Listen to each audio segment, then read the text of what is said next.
Welcome everyone. Today we'll be talking about some of the three key bank accounts that are necessary for someone who's starting their financial journey for the first time.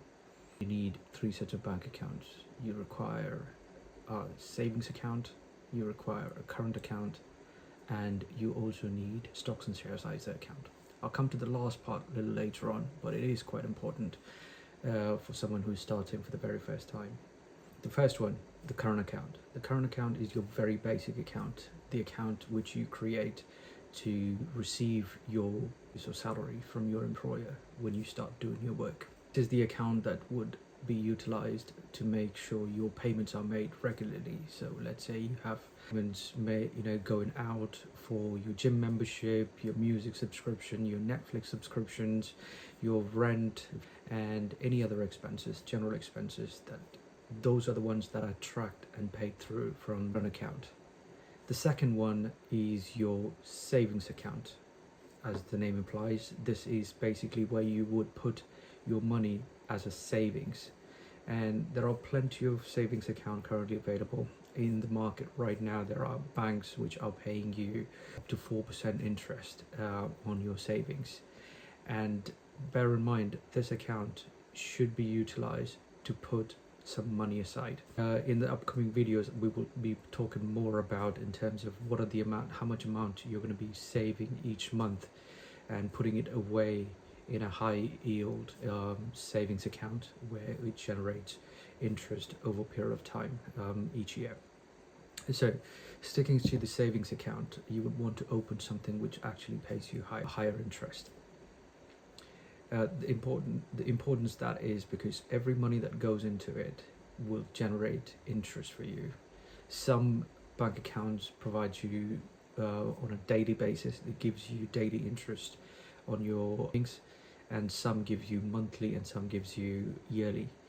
Remember, no money should be left in your current account because that does not give you any returns on it, any interest on it, and the money is just going to lose its value over a period of time because of the inflation. Currently, inflation here in the UK stands at around 3.8%, which is quite a lot, and that means your money over a period of time loses its value and it's less worth than it is right now. So do not leave any money other than your expenses out of your bank account in your current account, and the rest of the money should be put away into savings account. Third account, which is stocks and shares ISA account. One of the major biggest asset for yourself is time, and utilizing it for the best of the ability is the best way of building yourself a financial freedom over a period of time. So that can be achieved through the stocks and shares ISA account. So there are plenty of platforms that are available. I personally use Trading 212. You can go with other stocks and shares ISA accounts. There is companies like Moneybox are also offering stocks and shares ISA account. There are other general bank accounts also, like Barclays, do provide you this level of service as well.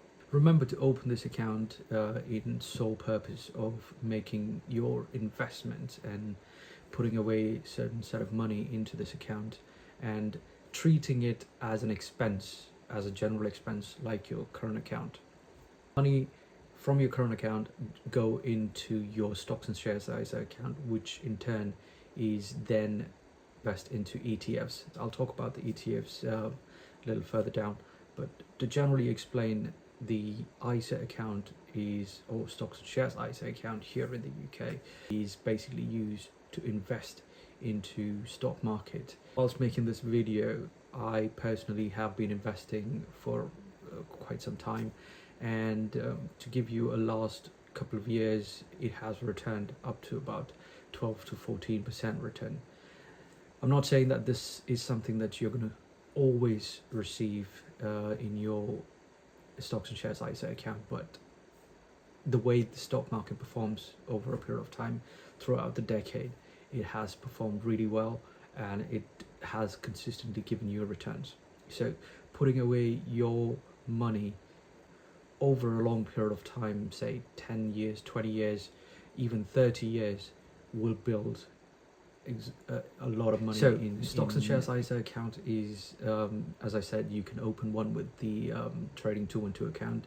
It allows you to invest your money into ETFs. It's a fund which has nominal value associated with it, but every dollar or every pound that you invest into it, that money is broken into and invested into hundreds of companies across the globe. Let's take, for example, the S&P 500. There are top 500 companies in the US.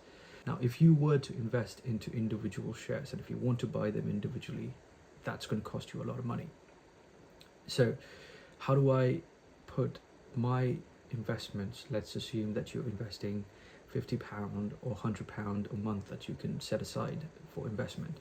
Putting away £100 into one of the companies will give you some shares in that company, but your £100 is concentrated in one individual stocks.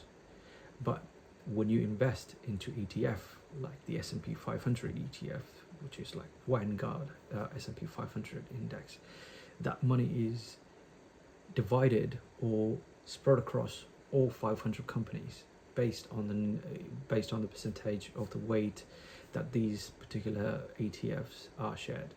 So putting away that £100 will get invested, and you have access to all the 500 companies in one go. So open a stocks and shares ISA account. Recommend you to try Trading 212. Trading 212 is not sponsoring this video or anything, but since I use that platform, I can assure you that this is a very good and very user-friendly to use. And in the coming videos, I will do specifically of videos about that particular platform, how you can invest, how to open an account, and where to invest. So if you like this content, please do subscribe, and remember, start small, stay consistent, and build financial freedom. Thank you. See you in the next one.